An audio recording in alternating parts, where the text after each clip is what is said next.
los que no sepan, las bases de datos, ya explicamos, almacenan información y como podemos ver en este gráfico, si se fijan en esas flechas, algunas tienen solamente una dirección, por ejemplo, como ven esta de aquí, que está saliendo de la base de datos hacia esta usuaria, pero otras flechas tienen doble dirección, bidireccional.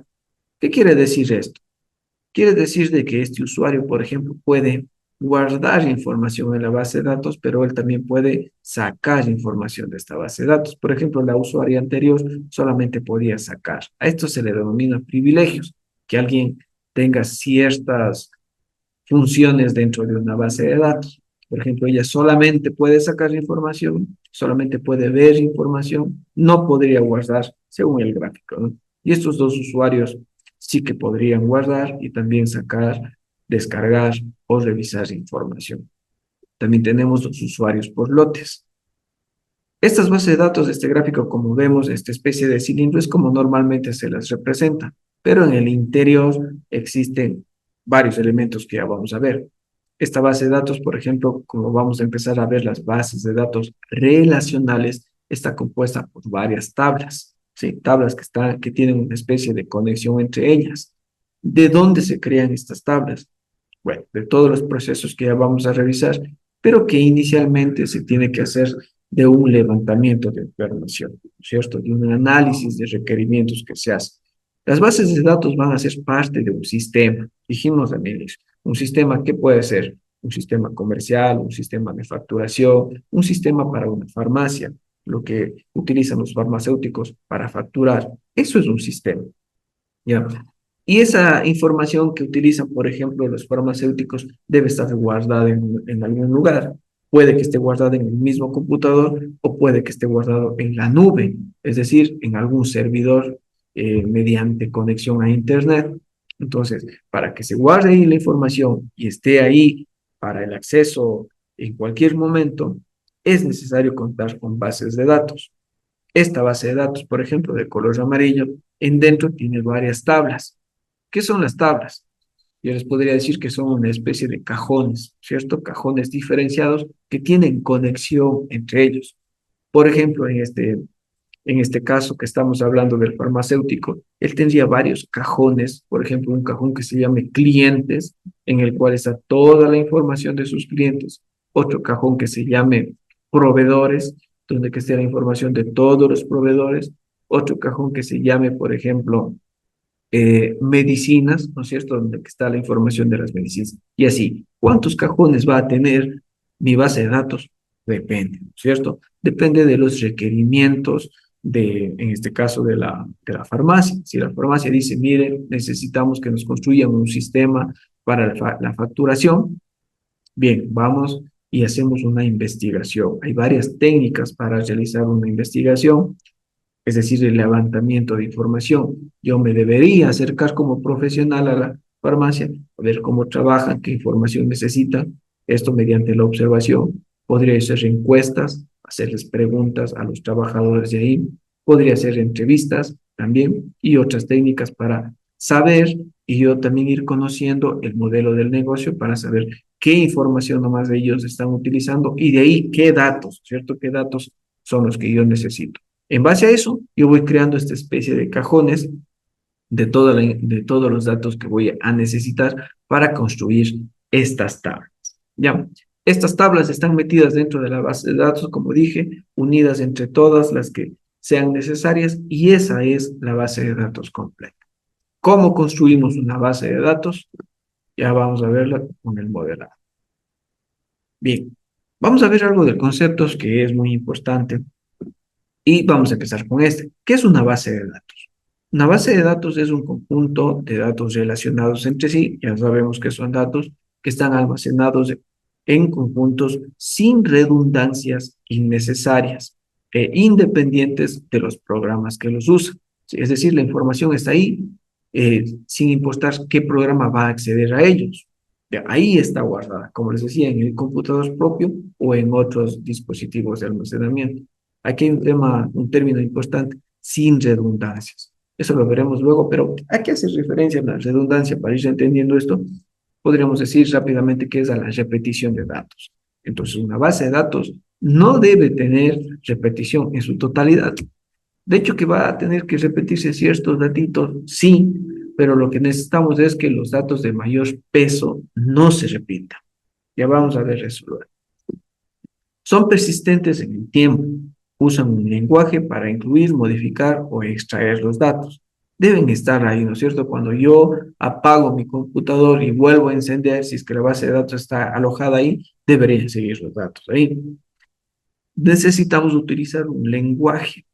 Para los que estudiaron programación, saben de que existen lenguajes de programación como Java, como PHP, Python, ¿no es cierto? Pues para el manejo en base de datos también existen lenguajes y nosotros el que vamos a aprender es el lenguaje SQL. Lo veremos también más adelante. ¿Qué más sabemos de las bases de datos? Que es un conjunto de datos operativos que son accesibles desde algún nivel de la empresa, ¿ya? Porque existen varios niveles, el estratégico, el táctico, el operativo. ¿Y todos podrían ingresar a la base de datos? Sí, si es que está programado así. Porque yo podría decir, a ver, usted puede ingresar a esta sección de datos, pero usted no. Usted solo a una parte y usted a nada. Entonces, eso es lo bueno de la gestión también, que yo sé a quién puedo dar el acceso y a quién no. Una base de datos debe incluirse, perdón, debe cumplir con características de unicidad, consistencia, seguridad, privacidad, disponibilidad e integridad. Muy bien. Vamos a diferenciar los archivos con una base de datos, porque algunos manejan archivos y dicen, pero bueno, yo ya tengo mis archivos. ¿Será eso base de datos? Pues aquí vamos a hacer una diferencia. Archivos versus bases de datos. Los archivos tienen dependencia de relaciones externas a los datos. En cambio, las bases de datos tienen una independencia a las relaciones externas de los datos, ¿sí? Es decir, están ahí sin importar qué otras aplicaciones estén solicitándoles o haciéndoles peticiones. Los archivos son datos sin compartir en toda la empresa, mientras que las bases de datos son datos compartidos y compatibles en la empresa. Es decir, si yo tengo varias oficinas en un edificio, yo puedo tener una sola de base de datos en un computador, por ejemplo, y allá podrían acceder todos. En cambio, los archivos normalmente cada uno tiene de manera individual. Los archivos tienen redundancia de datos. De ley que la información se va a repetir, los nombres de los trabajadores, tal vez los sueldos que correspondan, suelen repetirse, pero en las bases de datos ya no. ¿Se puede eliminar por completo la repetición o redundancia de datos en una base de datos? No, es casi imposible. Por eso la redundancia, como dice aquí, es mínima, pero sobre todo es controlada. Perdón. ¿Qué más? Los archivos no están relacionados entre sí. Las bases de datos tienen relación dependiendo de los requerimientos. Los archivos tienen acceso limitado y con poca flexibilidad, eficiencia y seguridad, sobre todo la seguridad, ¿no es cierto? Es de fácil acceso, de fácil modificación. En cambio, las bases de datos justamente son construidas para evitar todo eso. Son más eficientes. Aquí es importante conocer también el sistema de gestión de base de datos, EGBD, son las siglas, que es el conjunto de programas que permite definir, construir y manipular bases de datos para diferentes aplicaciones. Definir una base de datos es especificar que la estructura, los tipos de datos, las restricciones, porque nosotros cuando vayamos a construir una base de datos tenemos que decir muy bien, yo voy a guardar este número en una porción, en un espacio de almacenamiento, ¿no es cierto? Pues este espacio de almacenamiento yo tengo que definirlo, qué es lo que va a guardar, cuánto espacio va a ocupar para también hacerlo eficiente. Ha habido sistemas en los que no han funcionado bien sus bases de datos porque no está bien la estructuración de los datos. Les dan valores o les dan tamaños de almacenamiento a espacios de memoria que a lo mejor no son los adecuados. Ejemplo, existe un tamaño para guardar la información de números que yo voy a computar, es decir, que yo voy a sumar, a restar, a multiplicar Por ejemplo, si yo quiero guardar un año de nacimiento, este año de nacimiento debería estar guardado en un tipo de espacio que me permita luego hacer una resta, por ejemplo, con mi año actual, para poder calcular la edad que yo tengo, como ejemplo. Entonces, este dato necesita realizarse alguna operación, por lo tanto, tiene que ser de un dato especial. Pero, ¿qué pasa si yo quiero guardar el número de cédula, por ejemplo, de la misma persona? El número de cédula yo tendré que en algún momento sumarle con otro número de cédula. Imagínense 03, 021, 40, tengo que sumarle con otro número para alguna situación. Pues no, ¿no es cierto? Yo nunca voy a necesitar operar, realizar alguna operación a mi número de cédula. Por lo tanto, debería ser otro tipo de dato, ¿ya? Otro tipo de dato que a lo mejor me ocupe menos espacio en mi repositorio. Entonces, al ocupar menos espacio, mi base de datos obviamente se va a hacer más eficiente. Esta es la importancia de definir bien los tipos de datos y sus estructuras como tal. Al construir una base de datos, usted tiene que saber que tiene que almacenar los datos en medios de almacenamientos que van a estar controlados. Si es que es local o si es que es en la nube, eso ayudará el sistema de gestión de base de datos.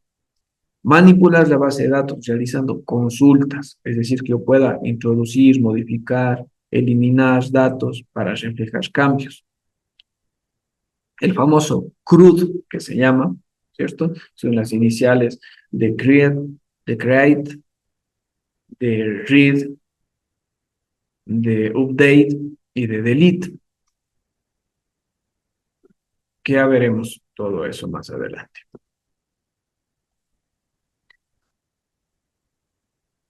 Y obviamente generar los informes a partir de los datos almacenados.